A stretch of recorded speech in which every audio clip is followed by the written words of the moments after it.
સમાચારમાં વાત અમદાવાદની કરી કે જ્યાં વિરમ ગામના ગ્રામ્ય વિસ્તારમાં ધોધમાર વરસાદ પડ્યો છે। એક સાથે 3.5 ઇંચ વરસાદ ખાબકતા જળબંબાકારની સ્થિતિ સર્જાઈ છે। વિરમ ગામ માંડલ સહિતના ગ્રામ્ય વિસ્તારમાં ધોધમાર વરસાદ પડ્યો। 3.5 ઇંચ વરસાદથી વિરમ ગામમાં ઠેર ઠેર પાણી ભરાયા। વિરમ ગામના રસ્તાઓ પર નદીઓ વહેતી હોય તેવા દ્રશ્યો જોવા મળ્યા। માંડલ રોડ પર ઢીચણસમાં પાણી ભરાતા સર્જાય છે ભારે હાલાકી।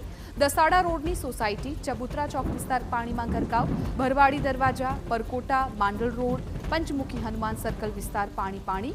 નગરપાલિકાની કચેરી બહાર જ ગોઠણસમાં પાણી ભરાતા હાલાકી। વિરમગામ નગરપાલિકાની પ્રી-મોન્સૂન પ્લાનની કામગીરીની પોલ ખુલી ગઈ।